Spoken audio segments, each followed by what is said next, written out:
வணக்கங்களே, கடவுள் அருள் டிவி நேயர்களுக்கு லக்ஷ்மி நாராயணன் அன்பு வணக்கங்கள். இப்போ நம்ம பார்க்க போகிறது வார ராசிகள் 1ஆம் தேதியிலேருந்து 7ஆம் தேதி வரை எப்படி இருக்க போதான்னு பார்க்க போகிறோம். எப்போதுமே சொல்கிறதாங்க, லக்னத்தை பாருங்கள்.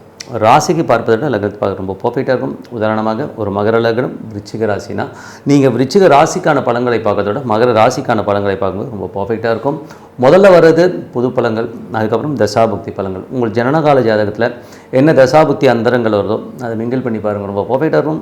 வீடியோட எண்டில் டிப் ஆஃப் த வீக் இருக்குது, மறக்காமல் பாருங்கள். கடகராசி. ஸோ கடகராசிக்கு வந்து பார்த்திங்கன்னா உங்களது ராசி அதிபதி வந்து பார்த்திங்கன்னா நல்ல ஏற்றங்கள், அதாவது கொஞ்சம் சின்ன சின்ன மனசலனங்கள் எல்லாமே இருக்கும்.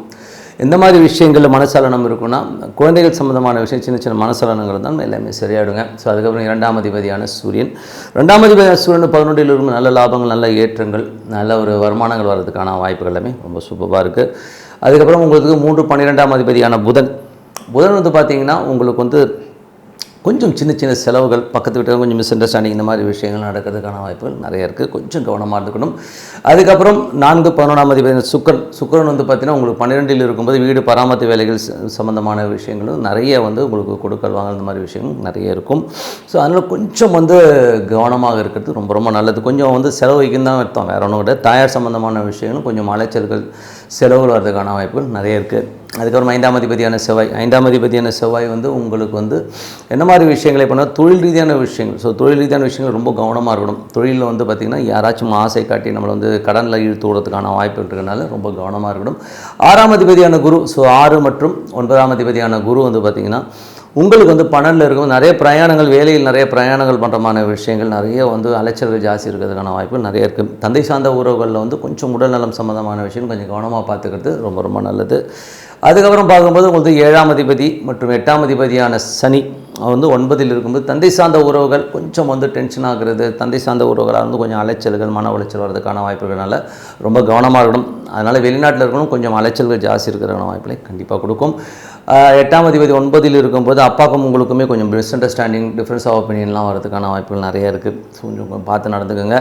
அது சனி புதனுடைய சாரத்தில் இருக்கும்போது அது கொஞ்சம் செலவுகளையும் கொஞ்சம் அலைச்சலையும் கண்டிப்பாக ஏற்படுத்தும். அதுக்கப்புறம் பார்க்கும்போது உங்களுடைய 10ஆம் அதிபதியான செவ்வாய் ஆட்சி பலத்தோடு அங்கே இருக்கும்போது தொழில் ரீதியான விஷயங்கள் நல்ல ஏற்றங்கள் இருந்தாலும் ஒரு 5ஆம் அதிபதியாக வரும்போது கொஞ்சம் கவனமாக இருக்கணும்.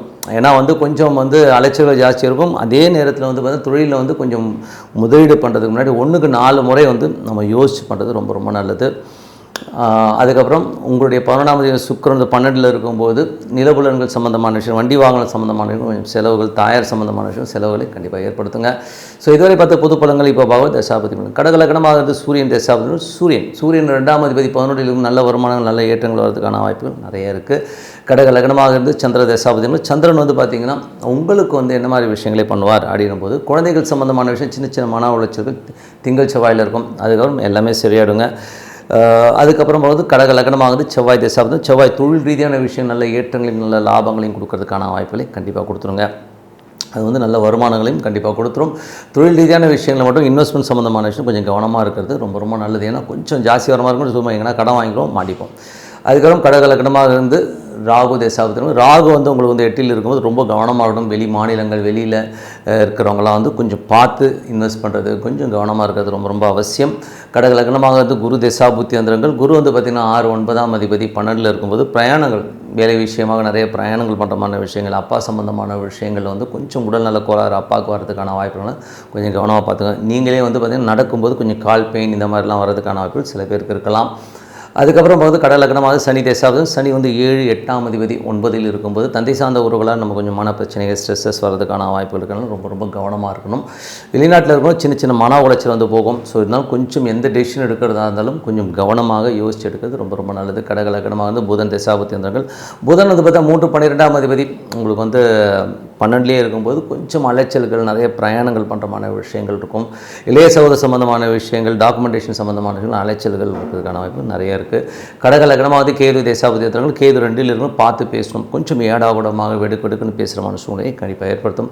கடக லக்னமாவது சுக்கிர தேசாபதி. சுக்கிரன் பார்த்திங்கன்னா 11ஆம் அதிபதி 12 இருந்து அவர் வீடு பராமரிப்பு வேலைகள், தாயாருடைய விஷயங்களில் கொஞ்சம் செலவுகள், வண்டி வாகனம் கொஞ்சம் செலவழிக்கிறமான விஷயங்களை கண்டிப்பாக ஏற்படுத்துங்க. மற்றபடி என்னை பொறுத்தவரை நல்ல ஒரு பிரார்த்தனை, மனதார இறைவனை பிரார்த்தனை நம்ம கண்டிப்பாக நம்ம அடுத்த லெவல் போகிறதுக்கான ரொம்ப சிறப்பாக இருக்குது. Tip of the week. So tip of the வீக்கில் பார்த்திங்கன்னா குரு பயிற்சி, யார் யாரை பாதிக்கும். ஸோ எல்லாருமே வந்து ஜென்ரலாக வந்து ஒரு ராசி பலனை பார்த்து எனக்கு ஜென்மகுரு வந்துருச்சு, எனக்கு டென்ஷனாக இருக்குது, ஐயோ இப்படி ஆகிடும் அப்படி ஆகிடும்னு சொல்லிட்டு நிறைய பேர் வந்து ஸ்ட்ரெஸ் ஆகிடுறீங்க.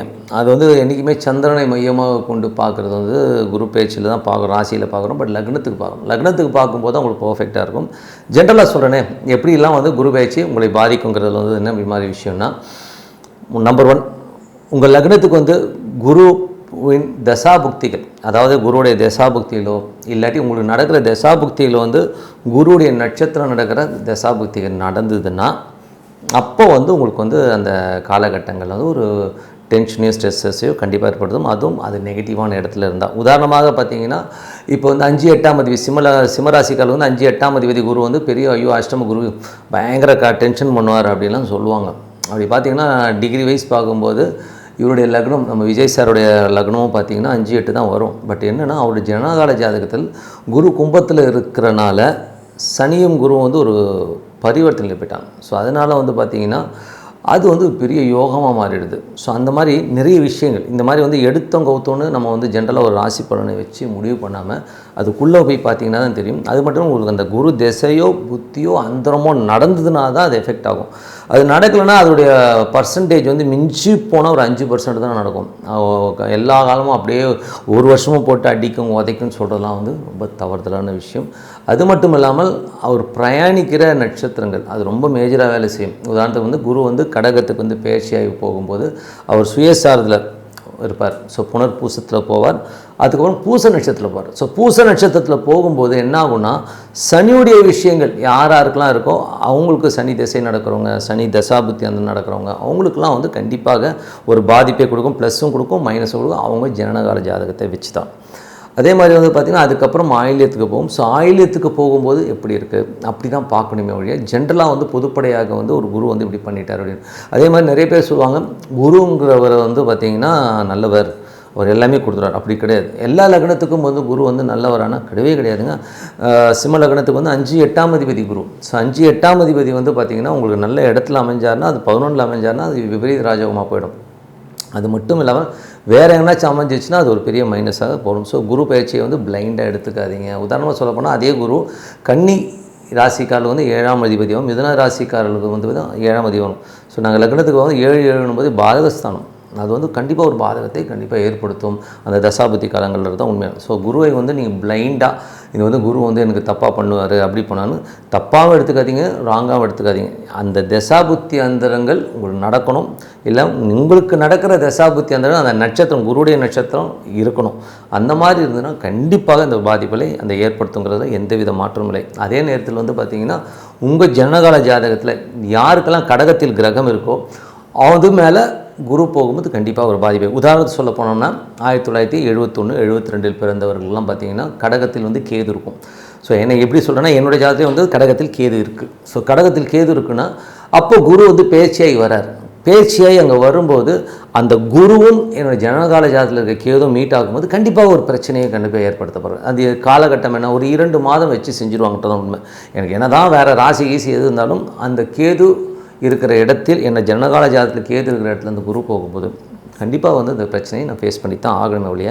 ஸோ இந்த நாடி முறைன்னு சொல்லுவோம். ஸோ இந்த மாதிரி முறையில் பண்ணுறது பர்ஃபெக்டாக வருமே ஒழிய மற்றபடி வந்து ஜென்ரலாக வந்து குரு வந்து ஜென்மத்துக்கு வந்துட்டார் ரொம்ப கஷ்டப்படணும், 7.5 சனி வந்து வச்சு ரொம்ப கஷ்டப்படணுன்றதுலாம் வந்து ரொம்ப தவறுதலான விஷயம். அதுக்கு ஒரு உதாரணம் சொல்லணுன்னா கூட என்னுடைய நண்பர் வந்து பார்த்திங்கன்னா ஒரு பாடலாசிரியர். அவர் வந்து பார்த்திங்கன்னா உள்ளத்தை அளித்தா பழனி பாரதி. அவர் வந்து பார்த்திங்கன்னா 7.5 சனிங்க அவருக்கு. அவர் என்ன சொல்கிறார், பத்திரிகையெல்லாம் பார்த்தேன் 7.5 சனின்னு ரொம்ப பயங்கரமாக போட்டிருக்கானுங்க, ஆனால் இந்த டைம் தாங்க பணம் கொட்டுதுங்கிறது. காரணம் என்னென்னா அவர் ஜனகால ஜாதகத்தில் வந்து ஒரு ப்ளஸ்ஸான இடத்துல சனி இருந்து அந்த தசாபுத்தி 8 வரும்போது பெரிய லாபங்கள். அன்றைக்கி வந்து அந்த சொல்கிறார் எனக்கு நேரமே இல்லைங்க அவ்வளோ பணம் வருதுங்கிற மாதிரியான விஷயங்களே கண்டிப்பாக இருக்கும். அதனால் நீங்கள் ஜென்ரலாக எடுத்து மன உளைச்சல் பட்டுக்கிட்டு ஐயோ இப்படி ஆகிடும் அப்படி ஆகிடும். இந்த யூடியூப்பில் வந்து உள்ள ப்ராப்ளமே என்னென்னா எந்த விஷயமாக இருந்தால் பிளைண்டாக நம்பிடுறது. ஐயோ எனக்கு இங்கே இருக்குங்க அங்கே இருக்குங்க அந்த மாதிரி இல்லைங்க. அது உங்கள் ஜனகால ஜாதகத்தில் எப்படி லிங்க் ஆகுது, அந்த தசாபுக்தியிலோட எப்படி லிங்க் ஆகுதுன்னு பார்த்துட்டு நீங்கள் பண்ணும் இல்லையா. ஜென்ரலாக வந்து குரு பயிற்சி இப்போ பலன்களை பார்த்து கன்ஃபியூஸ் ஆகாதீங்கிறது தான் உண்மை. ஸோ மற்றபடி என்னங்க, இன்னொரு நிகழ்ச்சியில் பார்ப்போம். உங்களிடம் விடைபெறுவது உங்கள் லக்ஷ்மி நாராயணன். நன்றி, வணக்கம். கடவுள் அருள் டிவியை பார்த்தமைக்க நன்றிகள். மேலும் இது போன்ற தகவல்களை தெரிந்து கொள்ள கடவுள் அருள் டிவியை சப்ஸ்கிரைப் செய்யுங்கள். மறக்காமல் பெல் ஐக்கானை கிளிக் செய்யுங்கள்.